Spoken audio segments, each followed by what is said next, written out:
네, 저는 울산에서 서울아스면 종양내과고 저는 이제 간암 담도암 췌장암 항암 치료 전문적으로 하고 있는 의사입니다. 그러면서 지금은 이제 UCLA에서 이제 연구 활동을 하고 있고요.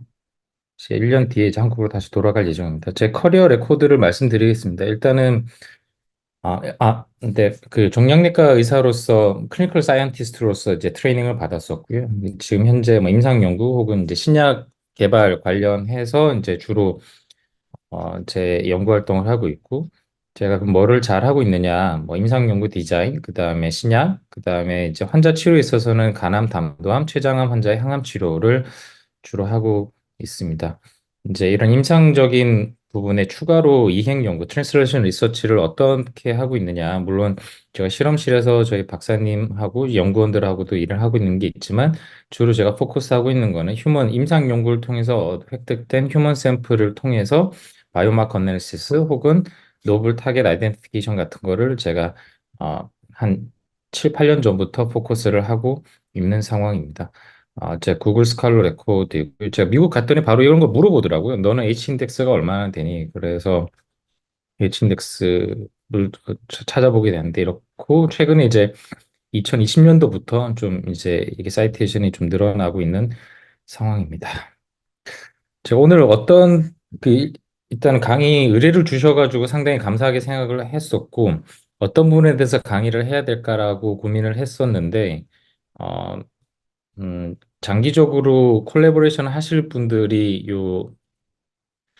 저희 강의에 들어오실 거라 생각을 해서 일단은 저 임상적인 부분에 제가 이제 주로 연구를 하고 있는 간암 담도암의 임상적인 부분에 소개를 해드리고, 제가 했었던 그러니까 중기 연구에 대해서 간단하게 말씀드리고, 그다음에 중기 연구를 이제 기초 연구자분들이 임상 연구자랑 콜라보레이션 하셨을 때 좀 참고하시면 좋을 만한 팁 같은 것들에 대해서 말씀드리겠습니다. 저도 이제 중개 연구를 하면서 여러 기초 연구자 교수님들하고도 콜라보레이션 해봤을 때 어떤 경우는 되게 잘 된 적도 있었고, 어떤 경우는 상당히 실망스러운 경우도 있었거든요. 그게 이제 뭐 제가 잘못한 것도 아니고 그 교수님이 잘못한 것도 아니지만, 이제 커뮤니케이션 문제라든지 서로 이해도가 부족하면서 엇박자가 났던 경우가 이제 실패로 갔던 경우가 좀 많았던 것 같습니다. 일단 간암부터 해보도록 하겠고요. 간암은 전 세계적으로 여섯 번째로 흔한 암입니다. 뭐 한국 같은 경우는 비형 간염 때문에 꽤 호발하는 암 중에 하나고,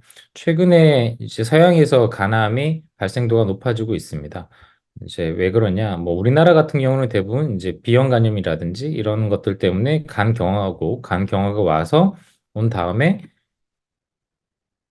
간 경화가 온 다음에 이제 이렇게 암이 생기는데, 최근에 미국이나 유럽 같은 경우는 알코올, 술, 그다음에 이제 패티리버, 지방간, 요즘은 마플드라고 불리더라고. 메타볼릭 뭐 이렇게 해서 당뇨, 뭐 지방간 있는 환자분들이 간이 이렇게 경화가 되고 이제 암이 생기는 경우가 많아져서, 최근에는 이제 그러니까 간세포암도 주요 암 중에 하나로 이제 인식이 서양에서도 되고 있고 연구가 많이 되고 있습니다.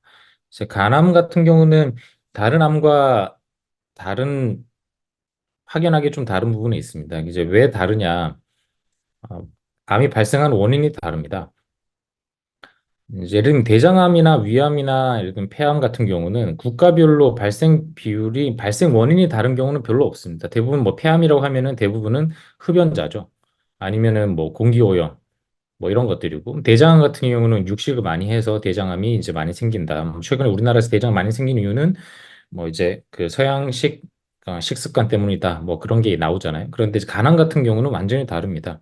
결정할 수 없는 거죠. 그러니까 우리나라나 이제 아프리카 같은 경우는 B형 간염이 메인이고요.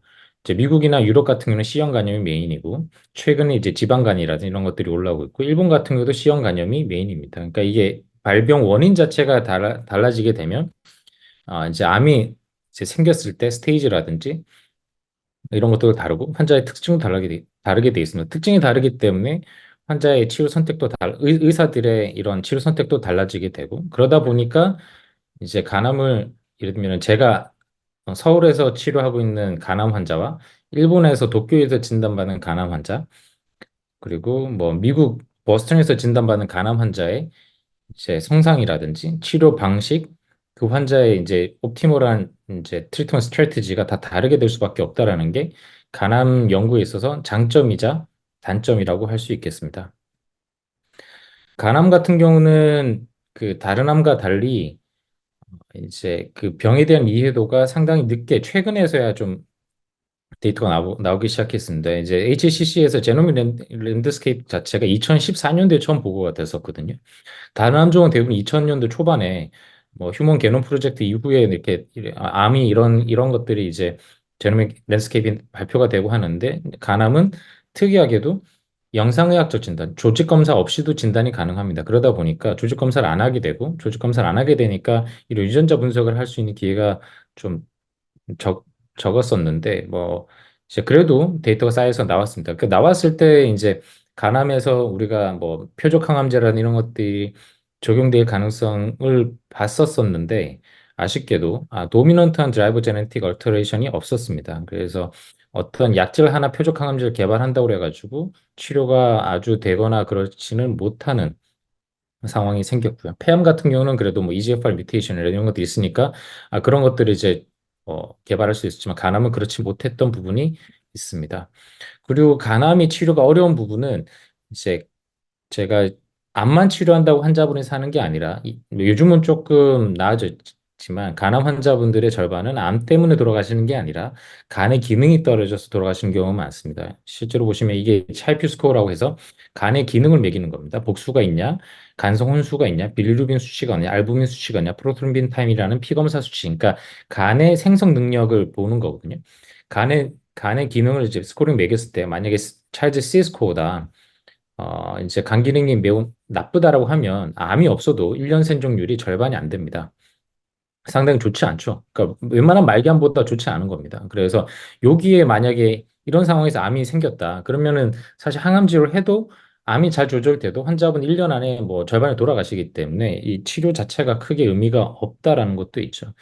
이제 그런 것 때문에 간암에서 항암 치료가 상당히 뒤늦게 발달이 됐었던 부분이 있지만 최근에 이제 항바이러스제라든지 여러 이제 보존적인 치료 방법이 발달하면서 이런 간 기능의 조절도 상당히 해결이 되고 따라서 항암제도 적절하게 사용할 수 있는 상황이 많아지게 되었습니다.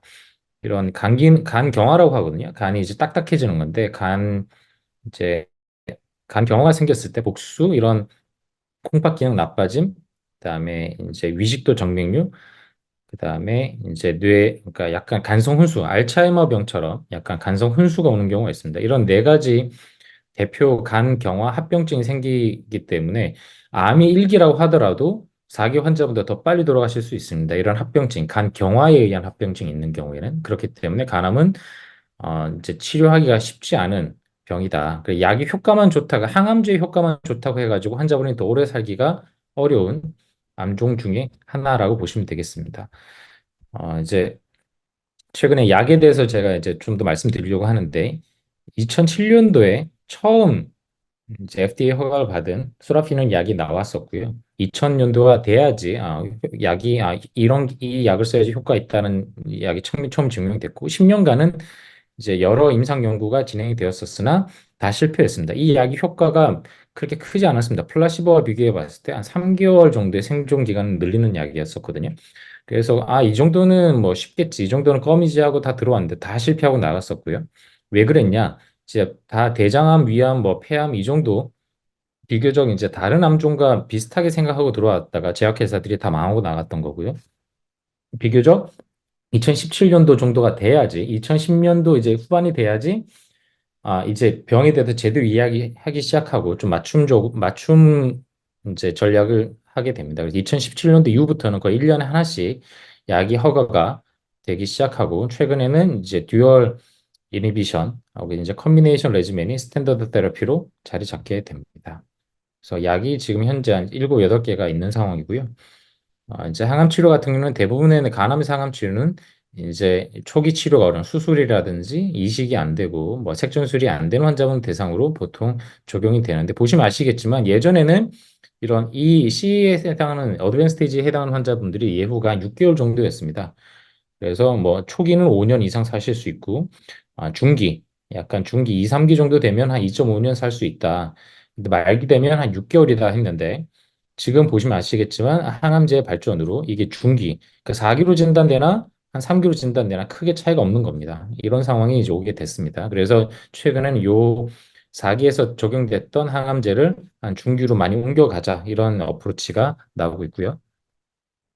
이전에 표준 치료라고 표준 치료가 뭐냐고 이제 물어보신다면 대부분은 이제 말씀드릴 수 있는 멀티 카이네이즈 타겟티드 에이전트라고 보시면 되겠습니다. 그러니까 멀티 카이네이즈 타겟티드 에이전트라는 건 여러 타겟을 이니비션 한다라는 건데요.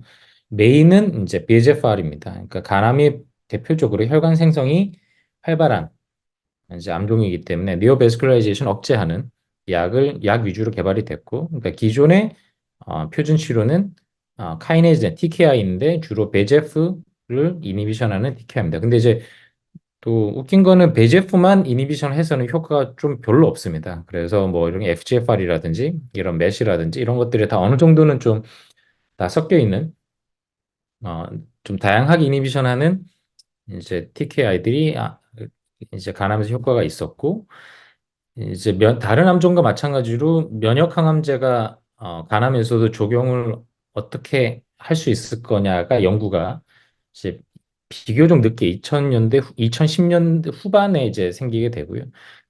소화기 암에서 보면은 폐암이라든지 피부암에서 면역 항암제가 아주 성공적이었던 거에 비해서 대장암, 위암 이런 것 보시면 아시겠지만 일부 위암에서는 뭐 효과가 있었지만 다른 암종에 비해서 효과가 소화기암은 좀 떨어지는 편입니다. 이제 그런데 간암 같은 경우는 특히나 우리나라 같으면 이제 B형 간염이라든지 C형 간염 이런 이제 인플레이션 기반으로 암이 생기는 거니까 면역 항암제 효과가 좀 좋겠거니 생각을 이제 사람들이 어느 정도는 했었습니다. 근데 봤더니 뭐 아주 많지는 않고 한 10에서 20% 정도는 이뮤노테라피에 잘 들을 케이스고 한 20, 30%는 이뮨 뭐 미드 이게 그냥 뭐 좀 모듈레이션이 조금 더 되면 면역 항암제 좀 들을 수 있는 그룹이고 나머지는 아예 안 드는 그룹이더라. 근데 이제 그래도 이 정도는 이제 소화기암 중에서는 비교적 잘 드는 편이겠다라는 생각을 이제 주는 정도 데이터였고요. 그래서 간암 환자가 특히 중국에 많았기 때문에 뭐 아시아 쪽에서 많고 아시아 또 환자 인구가 많다 보니까 뭐 웬만한 제약회사, 면역항암제 갖고 있는 제약회사들이 다 간암에 시장에 들어오게 됩니다. 대표적인 거는 이제 PD-1, PD-L1, CTLA-4가 되겠고요. 그래서 PD-1, PD-L1에 대한 데이터는 일단 생략을 했습니다. 이제 뭐 결론적으로 말씀드리면 PD-1, PD-L1의 모노테라피가 이제 백본이다. 왜냐하면 톡시시티 프로파일이 세이프하고요. 다만 에피커시가 10에서 15%입니다. 그래서 아까 보여드렸던 이뮨 하이 정도 되는 환자분들만 듣는 건데 이제 보면 안 듣는 사람 아예 안 듣는 거죠. 한 90%는 안 듣고 10%만 아주 좋은 효과를 보이는 정도라서 기존의 표준 치료인 것과 비교해 보면은 그것과 비슷한 정도의 효과지 효과가 훨씬 더 뛰어나거나 이제 그렇지는 못한 정도였습니다. 그래서 어떻게 제약회사들이나 연구자가 생각하냐, 여기에 뭐를 추가를 하자, 어떻게 추가를 할 것이냐, 두 가지 방법이 있죠. 하나는 베제프가 원래 간암에서 치료가 잘 되고 있으니까 베제프를 추가를 하자. 그래서 베제프 기반한 이뮨 모듈레이팅 에이전트를 추가하는 거고요. 하나는 이제 이뮨 체크포인트 에이전트 추가할 수 있는 게 뭐가 있을까? 그러면 이 CTLA4를 추가를 하는 겁니다. 그때 당시에 이제 어베일able 약제들이었으니까. 그래서 이제 그 두 가지로 이 두 가지 컨비네이션 레지멘이 현재 표준 치료가 되어 있습니다. 대표적인 게 이제 아테졸리주마 베바시주마 컨비네이션이고요. 엔티 PDL1 베제프 이니비터 모노클로널 안티바디죠. 이 두 개를 컨비네이션을 했고 기존의 표준 치료인 약제 TKI와 비교를 해봤을 때 서바이벌 커브 디퍼런스 이렇게 보여주고요. 해저 레이쇼 0.66. 저희가 임상의사가 해저 레이쇼가 0.7 미만이다 그러면 가장 효과가 좋다. 이건 약이 비싸도 표준 치료로 받아들여져야 된다. 예를 들면 이제 막 통계학적 의미 있는데 해저 레이쇼 0.8이다. 그러면 좀 고민합니다. 약이 엄청 비싸거나 독성이 엄청 올라간다. 그러면 좀 고민을 하거든요. 근데 0.7 미만이면 이거는 어느 정도 독성이 있고 어느 정도 비싸도 표준 치료를 받아들여져야 된다라는 어떤 정도 이제 스트레스홀드라고 보시면 되겠는데 그거를 이제 넘었고요. 그 다음 약제 레지멘이 뭐냐면 이제 NT-PDL1과 NT-CTLA4를 컨비네이션 하는 겁니다. 다 아시겠지만 NT-CTLA4는 비교적 앞단에서 이뮨 사이클에 적용하는 거다 보니까 저도 임상에서 적용을 하다 보면 환자분의 독성이 NT-PD1, PDL1보다 훨씬 독하게 나타나고요. 오래 갑니다. 그리고 뭐 오래 가게 되고 어떤 경우는 이리버서블 해서 뭐 1년, 2년까지 그냥 호르몬이 완전히 망가져서 계속 약을 드셔야 되는 분들도 있거든요. 물론 롱터막 효과는 간다는 것도 있지만 독성 문제가 있었기 때문에 요 당시에 이제 요걸 개발했던 연구자들은 CTLA4를 메인터너스로 계속 이제 레지멘이 있습니다. NTPD1은 계속 주는 거고요. NT-CTLA4를 네 번 줄 거냐? 아니면 한 번만 줄 거냐? 근데 네 번을 주는 거는 너무 독한 것 같다. 그래서 한 번만 주자. 그럼 효과를 좀 떨어뜨릴 수는 있겠지만 독성을 택한 겁니다. 독성이 조금 더 적은 걸 택해서 소라피니까 이 기존의 표준 치료와 비교를 했었고 보시면 어 이제 보는 거 0.78, 0.8에 가깝습니다. 그래서 의사들이 이거를 꼭 써야 돼 이렇게 생각을 지금 하는 상황입니다. 통계학적으로 의미 있고 표준 치료보다 이제 좋긴 하지만 해저 레이쇼 0.78이다. 그러면 그렇게까지 인상 깊지는 않다라고 생각을 의사들이 하고 있고 이 약값이 한 달에 한 1,500만 원 하기 때문에 더 그럴 수도 있습니다. 이제 그런데 이 약의 장점, 이 서바이벌 커브의 비교를 보시면 이건 얼리 세퍼레이션 됩니다. 표준 치료 비교했을 때 이제 얼리 세퍼레이션이 되고 요거는 이제 듀얼 이뮤노테라피는 처음에는 같이 가다가 한 이제 6개월이 지나면 세퍼레이션이 됩니다. 면역 항암제의 효과는 조금 시간이 지나야지 나타난다는 것을 이제 요 서바이벌 커브 보시면 아실 수 있겠고요. 이제 그러면은 완전히 똑같냐? 그렇진 않은 게 보시면 요 그래프는 이제 엔티 PDL1 플러스 엔티 베제프다 보니까 어느 정도 가다 보면 이 그래프가 만납니다. 2년, 3년 지나면은 조금 이 차이가 좀 줄어드는 걸 볼 수 있는데 이제 듀얼 이뮤노테라피 같은 경우는 CTLA4 같은 경우 좀 얼리 작용하기 때문에 롱텀하게 효과가 나타날 수 있다는 게 장점이거든요. 이 서바이벌 커브가 점차적으로 시간이 가면 갈수록 벌어지더라. 그러니까 얼리 베네핏을 따질 거냐, 레이트 베네핏을 따질 거냐, 지금 그 선택을 해야 되는 부분들이 있거든요. 그래서 만약에 뭐 환자분이나 제 개인적으로 이 두 가지 약 중에서 어떤 거를 환자분한테 치료를 권하실 겁니까? 라고 하면 저는 뭐 처음 진단되고 환자분이 막 종양이 20cm 그렇고 나 이것 때문에 너무 아프다 그러면 지금 당장 효과를 볼 수 있는 이 이제 엔티 베제프 플러스 엔티 PD-L1의 약을 쓸 거고 그 다음에 이제 뭐 지금 뭐 수술했고 5년 있다가 재발이 됐는데 종양은 딱 1cm 정도, 2cm 정도 되는 거고 지금 당장 암 때문에 불편한 게 없다. 그러면은 지금 뭐 롱텀하게 봐야 되는 거죠. 그러면 이 이제 듀얼 이니비션 할 수 있는 커뮤니케이션은 쓸 거다. 제가 보통은 이렇게 생각을 하고 환자분한테 선택권을 드립니다. 그다음에 그러면은 이 시점에서 그럼 어떻게 우리가 더 디벨롭을 할 거냐? 그러면 약을 하나를 더 추가하는 거죠. 그래서 현재 많은 임상 연구를 하고 있고 이제 NT-PD1, NT-VEGF, NT-CTLA4 이 트리플렛 어느 정도 검증된 트리플렛 하는 경우도 있고 그다음에 대표적인 NT-TGR 이니비터도 어, 이제 대표적인 이뮤 체크포인트는 NT-TGR 이니비터를 추가하는 경우도 있습니다. 이게 이제 몰피우스 리버라고 올해 나왔던 데이터이고 보시면 아테졸리즈마, 베바시즈마 컨트롤함을 비교해 봤을 때 현재 새로운 표준 치료 비교해 봤을 때 NT-TG에서 추가했을 때 이렇게 서바이벌 커브가 벌어지더라. 근데 현재 이거는 이제 삼성 연구가 진행 중에 있습니다. 해줄 레이쇼 보시면 0.42죠. 그래서 이게 표준 치료보다 리스크 리덕션을 60% 이상 할 수 있다. 그런데 이제 샘플 사이즈가 적기 때문에 아직까지는 이제 좀 조심스러운 상황입니다. 그래서 어느 정도 이런 간암에서는 이뮤 체크포인트를 계속 이제 제 개인적으로는 엔티 PD1은 백본이고 엔티 베제프 혹은 CTLA4가 이제 추가적으로 애디티브 역할을 할 수 있다. 그다음에 향후에 이제 현 시점에서 지금 임상 연구자들, 중기 연구자들이 지금 가장 고민하는 거는 플러스 알파가 뭐가 돼야 될 거냐?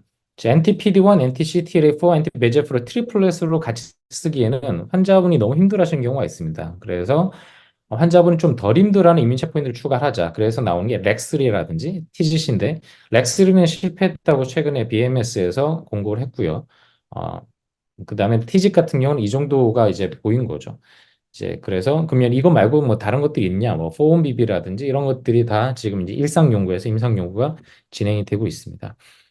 제가 이제 중기 연구를 이제 했던 경우 말씀드리면 이게 제 첫 경험이고 이제 김영동 교수님은 현재 이 당시에는 이제 카이스트의 의과학대학원에서 연구원으로 박사 과정으로 있었고 제가 이 당시에 이제 연구원으로 참여를 해가지고 저희가 이제 병원에 있는 샘플을 이제 그러니까 뭐 환자 동의를 받고 전달이 드리고 이제 아주 베이직부터 한 거죠. 그래서 간암에서 NT-PD1 이제 하인 환자분 어떻게 되고 이게 이런 게 있는 환자분들이 종양이 이제 다른 팀3라든 렉3도 발현을 하더라. 그래서 면역 항암제 대상이 될 수 있다. 이런 아주 그냥 랜드스케이프를 어느 정도 이제 깔아주는 데이터를 만들어서 했었고, 이게 저희가 신희철 교수님 랩, 박수영 교수님 랩하고 콜라보레이션 했던 처음이고, 그 이후로도 이제 한 세네 가지 경험이 좀 있었습니다. 있었고요.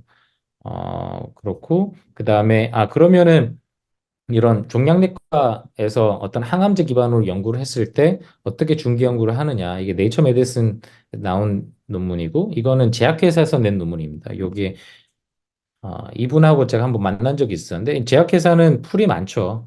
이런 코호트도 구축을 뭐 몇백 명씩 이렇게 해놓고, 그래서 이런 것, 뭐 300 몇 명씩 이렇게 있잖아요. 그래서 이런 것들을 봐서 표준 치료와 이런 새로운 약들, 이 치료받은 환자분들의 샘플을 가지고 이렇게 비교, 뭐 트랜스크립트 어널리시스, 제네틱 프로파일링, 인사이트 어널리시스 이런 걸 해서 서바이벌 커브와 연관이 돼 있는 걸 찾는 겁니다. 그래서 이런 식으로 몇 개 찾았고, 근데 이제 아쉬운 거는 아주 노블한 건 보이진 못했습니다. 뭐 싱글스 아나리시스는 아니었고, 이제 벌크한 벌크 RNA 시퀀싱이 메인이었고요. 나름대로 자기네들이 마테졸리주마 베바시주마의 리스판스를 보이는 시퀀싱을 만들어서 했는데, 이제 나왔을 때는 좀 많이 실망적이었다.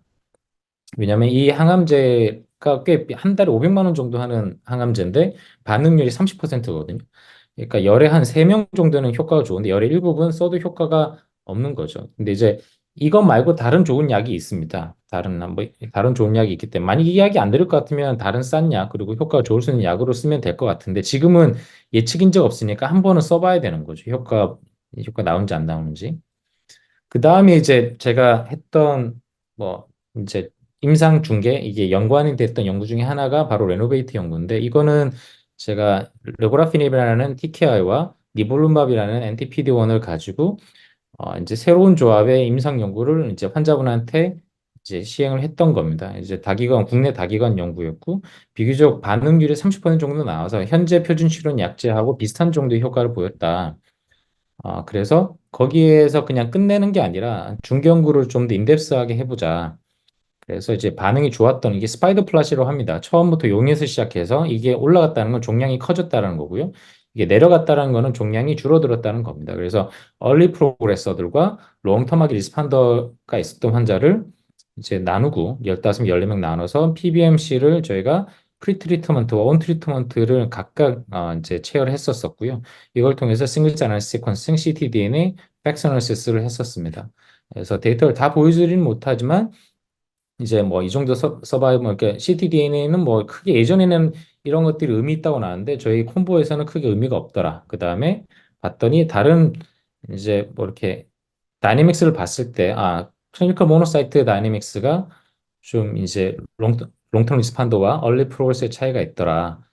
요걸 가지고 이제 계속 분석을 해가지고 이제 요번에 네이처 메디슨에 이제 어셉트가 됐고요. 이제 더 자세한 내용을 이제 공유 못 드려서 죄송합니다. 멤버고 때문에. 그런데 이제 제가 느꼈던 것 중에 하나가 이게 이제 일저자랑 공동 일저자, 공동 교신인데 다 이제 기초 실험하시는 분이 공동 일저자, 공동 교신, 그다음에 임상하신 분이 공동 일저자, 공동 교신 이렇게 들어가 있는데 처음에는 임상 연구를 했을 때 저도 그렇고 그 기초하신 분도 그렇고 이게 임상이 뭐 크게 중요하지 않을 것 같은데 우리는 이 기초 실험 내용이 더 중요한 것 같아. 그래서 이게 논문의 70% 이상이 기초 내용이었고 2, 30%만 임상이었었거든요. 근데 에디토리얼 코멘트가 나오더라고요. 리뷰어들의 코멘트는 그냥 뭐 저희가 처리를 했지만 바로 네이처 메디슨의 에디터가 뭐라고 보냈냐면 퀄리티브 데이터는 천자 이내로 줄여라. 임상을 더 익스펜전 해라. 그러니까 이제 그리고 뭐 피겨는 그러니까 익스펜전 그러니까 그 뭐냐 바이오마커 데이터 이행 연구 데이터는 2개 이상으로 넘치면 피겨나 테이블로 넘지 마라 이렇게 나왔었거든요. 그래서 상당히 좀 놀랐었습니다. 그래서 그 기초하신 선생님도 이게 이제 임상의 컨텍스트에서 그다음에 이 바이오마커 연구 들어가는 게 중요하구나. 제가 왜 그걸 안 했냐면 저희보다 샘플도 훨씬 많고 저희는 블러드만 이용했는데 조직까지 이용했던 그 스페인 그룹 연구가 요번에 네이처 커뮤니케이션 발표가 됐었거든요. 근데 저희보다 솔직히 말씀드리면 저희보다 분석을 더 잘하신 부분도 있더라고요. 근데 그 논문은 네이처 커뮤니케이션 가고 왜 저희 논문은 네이처 메소드, 네이처 이제 메디슨에 갔냐. 뭐 다 좋은 논문이긴 하지만 이게 얼마나 임상 데이터라든지 이런 것들을 다 이제 이해를 하고 임상 데이터에 이제 기반해서 이런 것들을 잘 설명하느냐가 중요하다라는 것을 저희가 다시 한번은 처음 이제 제가 깨달았던 것 같습니다. 어, 이제 그 다음에 이제 담도함 시간은 별로 없어서 담도함 이야기를 좀 해드리려고 합니다. 담도함은 희귀암이라고 받아들여지는데 우리나라 같은 경우는 9위입니다. 그래서 희귀하진 않은 편이고 꽤 환자분이 많고요. 담도함은 이게 장기가 아니고 길입니다. 담도라고 하죠. 간에서 생긴 담즙이 소화액이고요. 담즙이 이렇게 흘러나와서 십이지장으로 가는 길이죠. 길인데 그게 간에 있으면 인트라헤파틱 바일 덕트 이게 이제 간에서 이제 장으로 가는 중간에다 이게 연결되는 부위죠. 삼각지 부위면 저희가 페리하일러라고 하고요. 문부라고 합니다. 입구. 그다음에 디스털 쪽, 그러니까 여기 간에서 원위 부위다음 디스털이라고 합니다. 그래서 보통 인트라파티 콜렌지오 카시노마, 엑스트라파티 콜렌지오 카시노마 이렇게 나누고요. 그다음에 담즙이 우리가 음식물 먹으면은 담즙이 저장돼 있다 한번 쭉 나가거든요. 이거 담즙 보관해 두는 데가 이제 골블래더, 담낭이죠. 그래서 여기 이 세 가지 구역이 보통 이제 담도암을 구분해 놓는 이제 해부학적 구조라고 보시면 되겠습니다. 담도암은 왜 생기느냐? 이게 HCG 얘기도 나오지만 담도암은 잘 모릅니다. 근데 이제 우리나라 같은 경우 20년, 30년 전까지만 하더라도 민물고기를 많이 먹었잖아요. 그래서 민물 간흡충 때문에 많이 생겼고요. 대표적으로 이제 태국 같은 경우는 민물고기를 많이 먹는다고 합니다. 그러니까 태국은 담도암이 발생률 1위 암입니다. 그러니까 폐암이나 위암이 아니라 담도암이 발생률 1위 암이고 이제 우리나라는 근데 이제 기생충 약을 1년에 한 번씩 구충제를 먹기 시작하면서 상당히 이제 그런 게 좀 적어진 것 같습니다. 옛날에 제가 10년 전만 해도 담담 환자분들 보면은 막 이렇게 뭐 이렇게 황달 때문에 뭐 이렇게 시술하면은 진짜로 이렇게 네, 기생충이 막 이렇게 환자 몸에서 막 나오는 거로 막 봤거든요. 암 환자분들. 근데 요즘은 그런 것들을 보기가 좀 어려워지고는 있습니다.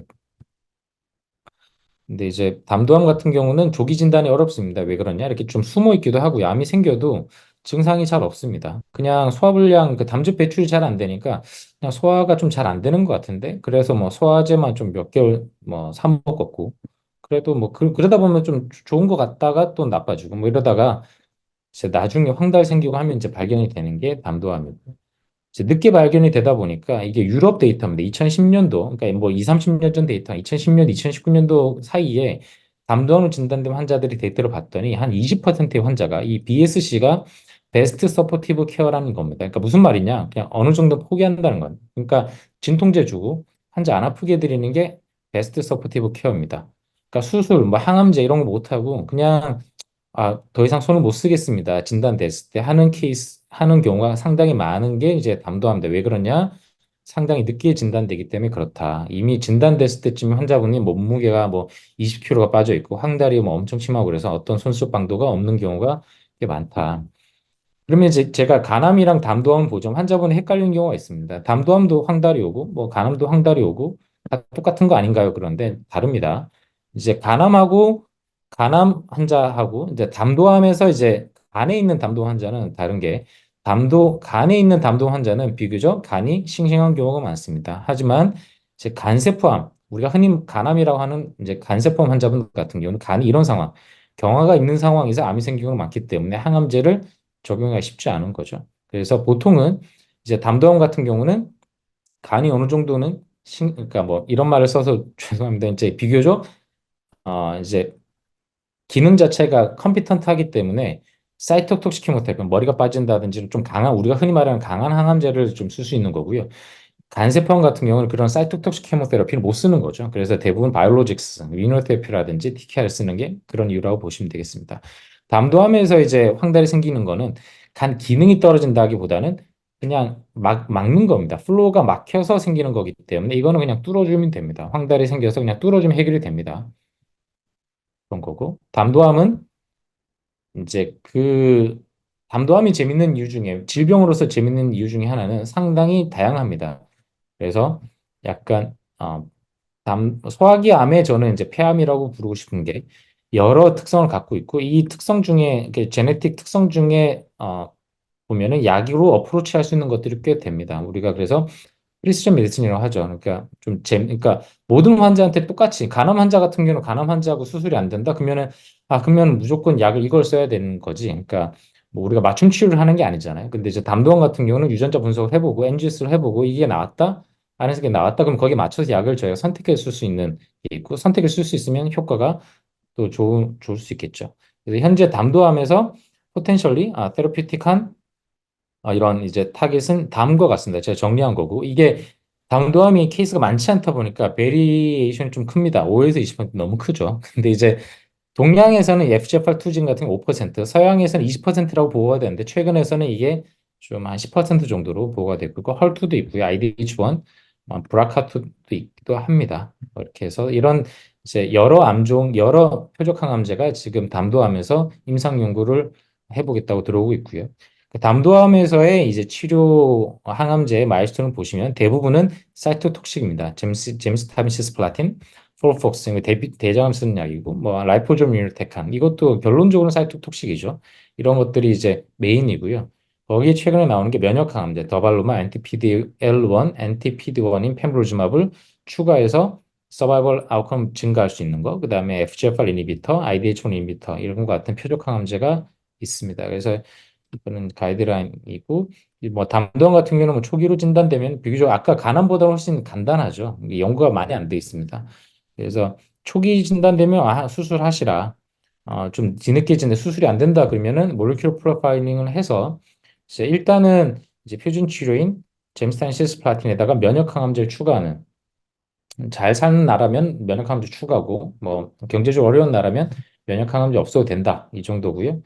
그다음에 모lecular 이걸 하는 도중에 모lecular 프로파일링이 나온다 그러면 해당되는 게 있다 그러면 거기 해당돼서 약을 써라 이렇게 나오고는 있습니다. 여기 있는 약 중에서 아직 FDA 허가 받지 않은 약들도 꽤 있습니다. 어, 담도암 같은 경우도 이제 뭐 예를 들면 간혹충이 들어가서 오래 인플레메이션 일으킨 다음에 이제 암이 생기는 경우가 꽤 있기 때문에 면역 항암제 꽤 잘 들을 수 있다고도 생각을 했지만 anti-PD-1 면역 항암제 단독으로 했을 때는 효과가 반응률이 6에 13%밖에 되지 않았고 종양 프로그레션 프리 서바이벌은 약을 썼을 때 종양이 나빠질 때까지 시간이거든요. 그래서 보면 평균적으로 한 2개월 정도밖에 되지는 않았습니다. 그러니까 약을 하나만 써가지고 효과가 거의 없다고 봐야죠. 그러다 보니까 그러면 하나만으로는 안 되니까 콤비네이션을 하자. 그래서 기존의 표준 주는 젬시타빈 치스플라틴, 그러니까 플라티넘 베이스 케모테라피에 더바로만 추가하는 항암제를 썼었고 썼더니 보시면은 해저 레이시 0.8입니다. 그래서 의사들끼리도 말이 많습니다. 이게 뭐 NIH에 있는 좀 기초 쪽을 메인으로 하시는 분은 이게 파지티브 데이터라고 할 수 있나? 뭐 0.8 레이시 0.8이고 중앙값이 1.3개월 늘어났는데 그래서 항암제 이거 써가지고 한 달에 1,500만 원 써가지고 당신 1.3개월 더 산다고 하면 이게 너는 받아들이겠니? 그럼 제가 저한테 물어봐서 나는 뭐 그럴 건데라고 했습니다. 뭐 저는 뭐 약이 별로 없는데 뭐 1.3개월 너도 환자 되면 생각이 달라질 것 같은데라고 얘기는 했습니다. 근데 이제 허가하는 입장에서는 좀 다르죠. 그러니까 이제 뭐, 그 아주 냉정한 사람들은 그냥 나는 면역항암제를 안 쓰고 그냥 기존 표준 치료만 쓰겠다는 의사들도 있기는 있습니다만 보시면 이제 초반에 면역항암제 특징이 초반에는 서바이벌 커브가 크게 표준 치료와 차이가 없다가 점차적으로 이제 늘어납니다. 그래서 저는 환자분들한테 설명을 할 때 표준 치료, 그러니까 면역항암제를 추가를 하는 것 자체가 초반에는 크게 차이는 없을 수 있지만 당신의 2년 생존율, 2년 생존이 10%에서 25%꽤 큽니다. 4명 중에 이렇게 예후가 안 좋은 암이 4명 중에 1명이 2년 이상 산다. 4기 환자가. 이거는 상당히 큰 베네피트라고 저는 생각합니다. 그래서 이거에 너무 얽매이지 마시라라고 하고 저는 이제 환자분 치료를 하고 있고요. 그다음 비슷한 디자인으로 안티 PD1도 PDL1이 성공을 보여서 PD1도 갔더니 비슷한 베네핏을 보여줬습니다. 그래서 케이스 보여드리면 이제 이게 데이터로 봤을 때는 별거 아닌 것 같지만 실제 환자로 적용했을 때는 엄청 큰 차이가 보이는 경우가 있습니다.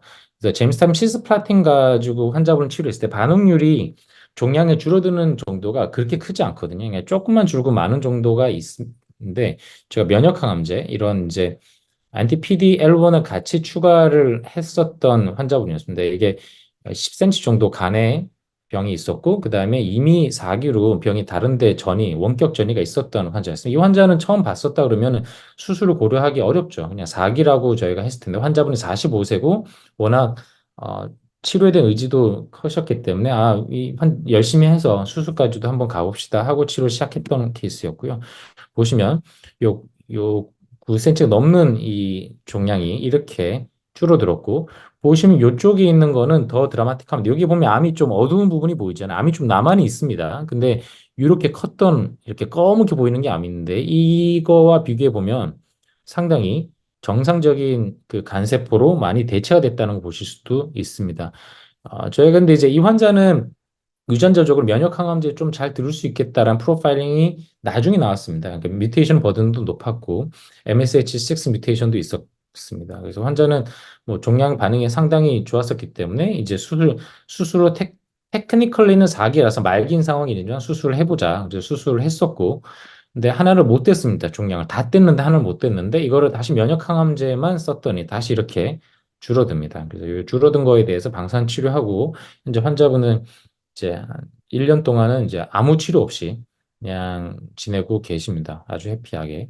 그래서 예전에 같으면은 이제 면역 항암제가 없이는 이렇게는 환자분을 못 만들었던 거죠. 그래서 뭐 저는 임상의사기 때문에 한두 분이라도 이렇게 환자분의 라이프가 삶이 달라질 수 있다면 저는 그걸로 만족을 합니다. 근데 이제 면역 항암제 비난을 하는 담도하면서 비난하는 사람들의 메인은 이 한두 명을 위해서 여덟 아홉 명이 그러면은 이 비싼 항암제를 써야 되느냐 그런 거죠. 그래서 대표적으로 국가에서 일하시는 분들이나 이런 분들은 면역 항암제 한 달에 1,000만 원씩 하는데 이거를 한두 명은 효과를 보자고 여덟 명한테 돈을 다 들이부을 거냐라는 겁니다. 이게 대표적인 바이오마커가 그래서 바이오마커 연구를 계속 하게 되는데 바이오마커 대표적인 PDL1이죠. PDL 바이오마커 연구를 했는데 크게 이제 효과 있냐 없냐를 구분해 주지 못했고요. 그 다음에 뭐 제네틱 얼터레이션으로 봤을 때도 크게 차이는 없었습니다. 이제 다만 이제 브라카 원투 뮤테이션이 있으면 이제 서바이벌이 대부분 좋았는데 이거는 이제 브라카 뮤테이션이 있어서 플래티늄에 좋은 건지 아니면은 그냥 면역 항암제 때문에 좋았던 건지는 모르는 거고요. 그 다음에 이제 뭐 표적 항암제도 소개를 해드리면 이제 FGFR인데 FGFR이라는 것 자체가 상대 온코진으로 잘 알려져 있긴 하지만 일부 암종에서만 효과가 증명이 되어 있습니다. 대표적인 게 이제 담도암이고 보시면 한 40에서 60%까지도 반응률이 나옵니다. 반응률이 상당히 좋은 편인데 이런 표적 항암제의 문제는 항상 그런 것 같습니다. 면역 항암제는 효과가 처음에는 좀 잘 안 나타나는 것 같지만 나중에 지나고 봐서 2년, 3년, 4년, 5년 사시는 분들이 많아지는 거고요. 표적 항암제는 초반에는 발현율이 종양도 엄청 많이 줄고 해서 좋은데 종양이 결론적으로는 절반 정도의 환자가 7에서 9개월 정도면 종양이 나빠지더라. 그리고 부작용이 이런 꽤 많더라. 하이포포스포테미아가 생기기 때문에 환자분이 상당히 좀 힘들어하시는 경우가 좀 많고요. 그렇습니다. 그래서 뭐 헐투 같은 경우도 대표적인 담도암 표적 중에 하나고 헐투는 워낙에 이제 약들이 많이 생기고 있고 이런 ADC도 생기기 때문에 어나더 레벨이 돼 있습니다. 그래서 헐투가 나오면은 정말 저는 환자분의 불행 중 다행입니다라고 하거든요. 그래서 불행 중 다행으로 이런 이제 ADC라든지 이미 유방암이라든지 위암에서 효과를 보이는 약들을 바로 써서 환자분한테 베네핏을 드릴 수가 있게 됩니다. 근데 이제 이런 헐투 같은 경우도 문제가 이제 반응률은 엄청 좋은 데에 비해서 종양 진행이 한 5개월이 지나면 절반 정도의 환자분은 종양이 나빠진다는 거죠. 그래서 그런 거에 대해서 어떻게 우리가 극복을 할 거냐. 그러면 요 정도의 약을 쓰고 나빠지면 또 다른 헐투 제제를 쓰면 또 들을 거냐. 거기에 대해서는 좀 연구가 필요한 상황입니다. 그래서 하나 환자분 케이스를 말씀드리면 이 환자분이 담낭암이었거든요. 이제 담낭암으로서 폐나 간에 전해가 있었고 담낭암이 이제 다른 담도암에 비해서는 헐투 파지티비티가 꽤 높은 걸로 알고 있습니다. 그래서 제가 이거는 헐투 이뮤니스트 케미스트리 진행했었고 3 파지티브가 나왔습니다. 그래서 퍼스트 앤 세컨 라인인데 효과는 좋긴 했는데 환자분이 되게 항암제 힘들어 하셨어요. 나 못하겠다. 그래서 항암제 쉬는 동안에 병이 나빠졌고 그때 다시 이거를 세포독 항암제 썼을 때는 안 들었습니다. 그래서 바로 근데 표적 그 당시에 나왔던 이제 ADC, 헐트 ADC가 있어서 이제 바로 썼었고 보시면 이런 폐에 이 까만 게 폐고요. 여기가 덩어리입니다. 암이거든요. 이런 게 하얀 게 암인데 이건 가운데 있는 건 심장이고 약 쓰고 나서 이게 거의 이 흔적만 남게 됩니다. 거의 1년 넘게 환자분이 거의 부작용 없이 마일드한 이게 약간 약간 구역감 빼고는 거의 대부분 좋아지고 여기에 또 척추 앞에 이렇게 덩어리가 있었거든요. 이게 상당히 아픈 부위입니다. 등이 뭔가 계속 찝찝하다. 등이 너무 아프다. 디스크 있는 것 같다. 이렇게 그래서 마약성 진통제 드셨던 분인데 병이 이렇게 좋아지니까 약도 다 끊고요. 그래서 많이 좋아졌었고 근데 이제 담도암이나 간암 같은 경우가 이제 문제는 이런 표적을 확인을 해야 되는데 조직 검사를 하기가 어려운 부분이 있습니다. 너무 깊숙하게 들어가 있다 보니까. 그래서 제가 그러면은 그런 것 때문에 관심을 갖게 된 게 바로 서큘레이팅 튜머 DNA입니다. 그래서 꼭 조직이 아니라 피 검사로서 이제 조직에 있는 유전자 프로파일링을 할 수 있지 않겠느냐. 그래서 최근에 미국 스탠포드 그룹에서 내었던 건데 티슈랑 세플 DNA랑 거의 컨코던스가 상당히 높더라. 물론 이제 FGFR2 진 퓨전 같은 경우는 좀 놓치는 게 많더라. 이런 것들이 데이터 나와서 지금 담도암 같은 경우는 제가 ctDNA 분석을 좀 적극적으로 하고 있고요. 그래서 거기에서 나왔던 것 중에 하나가 제 임상 연구 기반으로 이제 수술 후에 항암제를 받는 환자분들이 시리얼하게 블러드를 컬렉션해서 이제 ctDNA, 셀프리 DNA가 나타나는 것과 실제 환자분 재발하는 걸 봤더니 셀프리 DNA가 환자분 재발하는 걸 예측을 할 수 있더라. 그러니까 조기 예측이 되는 거죠. CT에서 나오기 전에 피 검사에서 이미 이제 종양 유전자 프로파일링으로 확인할 수 있고 빨리 대처할 수 있는 부분들이 있어서 이런 것들은 현재 지금 매뉴스크립트 작성 중에 제가 있습니다. 그리고 만약에 처음에 이제 처음에는 셀프리 수술하고 나서 셀프리 DNA가 파지티브로 나왔어요. 그러니까 이제 마이크로 메타세스가 있는 거죠. 그런데 항암제하고 이게 네거티브 된 겁니다. 네거티브 컨버전이 되면 이거는 처음부터 수술이 잘 된 케이스하고 동일하다는 거죠. 항암 치료로서 이거를 저희가 환자분들이 완치를 시킬 수 있는 거죠. 그러니까 모니터를 해보면서 난 좋아지고 있네, 안 좋아지고 있네 이런 것들을 저희가 모니터링 할 수 있는 이제 툴로서도 이용을 해보려고 저희가 연구를 하고 있고요. 그래서 이제 아까 간암에서도 말씀드렸지만 지금 제가 이제 하고 있는 것들의 메인은 이제 환자 샘플 이용해 가지고 이제 분석을 하는 건데 이 환자 샘플이 그냥 얻어진 샘플이 아니라 그런 클리니컬 컨텍스트가 있는 이제 그 저기 휴먼 샘플이어야 됩니다. 그러니까 아주 높은 임팩트 팩터를 가지고 사이언티픽하게 그러니까 그러니까 그런 사이언티픽하게 이런 컴펠링한 이제 그 에비던스라고 이제 우리가 얘기를 하려면 대조군도 있어야 되고요. 어떠한 것들이 이제 노블한 최근에 어답티드된 스탠더드 테라피이기도 하고요. 그래서 비교적 샘플 사이즈 적긴 하지만 이런 식으로 임상 연구를 저희가 진행을 하면서 저희가 이제 샘플을 컬렉션을 하고 있고 추후에 이제 이게 완료가 되면은 저희가 이제 기초 선생님들하고 콜라보레이션 하면서 새로운 것들을 확인을 하려고 합니다. 그다음에 이건 마지막 슬라이드인데 이제 제가 한 5년, 6년 동안 기초의학자 선생님들하고 콜라보레이션 하면서 느꼈던 거는 서로에 대한 이해하고 존중이 필요하다. 그리고 어쨌든 간에 자주 회의가 필요하다라는 생각이 들었습니다. 연구 목표고 방향성에 대해서 지속적으로 논의를 해야지만 이게 그 옳은 방향으로 가지. 그게 그냥 서로 따로 놀다 보면 나중에 봤을 때 전혀 기대하지 않았던 이제 결과가 나온 경우가 많았고 어떤 경우는 이제 저도 콜라보레이션 하는데 너무 훌륭하신 교수님하고 이제 콜라보레이션 하게 됐을 때는 그 교수님이 유 교수는 이렇게 신경 안 써도 내가 알아서 다 할게요 하고 이제 하신 거예요. 뭐 제가 뭐 이렇게 의견을 주기도 어렵고 뭐 그렇게 했던 경우는 그 교수는 훌륭하신 교수님이지만 제가 콜라보레이션 했을 때는 제가 의도했던 연구 결과가 나오지는 않았었습니다. 그래서 제가 봤을 때는 중기 의학 같은 경우는 만약 기초 의학으로 휴먼 샘플 이용해서 뭐 새로운 게 노블 파인딩이 나오면 정말 좋긴 하겠지만 결론적으로는 환자 진단 혹은 치료에 어느 정도는 직접적으로 의미 있는 데이터가 나와야지 의미가 있다고 생각을 하고 있습니다. 그게 바로 중기의학의 의미라고 생각하고요. 그래서 중기의학에서 이제 임상에서 역할은 적절한 임상 코호트도 구축해야 되고 임상 데이터도 확보를 해야 됩니다. 그냥 오늘 진료하는 환자 100명 환자를 블러드를 뽑아서 드리겠습니다. 이건 의미가 별로 없죠. 그리고 기초 기초 담당하시는 교수님께 현재 질환에 있어서 언met 메디컬 니즈가 뭔지를 계속 말씀을 드려야 되고요. 기초 데이터가 이게 나왔다면 이걸 어떻게 임상적 의미를 부여할 건지도 고민을 해야 됩니다.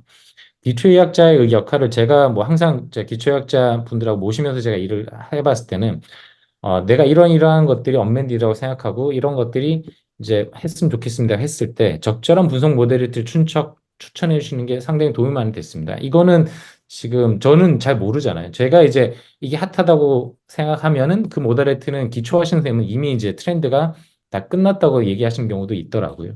근데 지금 저희가 연구를 시작했을 때는 2년, 3년 뒤를 봐야 되는 거기 때문에 그런 것들의 그 트렌드를 말씀 주시는 게 추천해 주신 게 상당히 도움이 많이 됐었다. 제가 이제 네이처 메디슨에 어셉된 것도 처음에는 그냥 블러드로 팩스 분석만 하려고 제가 뽑았었던 거였습니다. 환자 샘플을. 근데 그때 여러 교수님들하고 얘기를 해봤을 때 지금 팩스만 가지고는 부족하다. 팩스 데이터는 베리데이션 정도로 가고 싱글셀 아나리틱이 최근에 비교적 핫한 모달리티 이미 이제 뭐 성숙된 정도로 나오긴 하지만 그래도 이건 정도 해야지 익스플로레이션이 될 거다.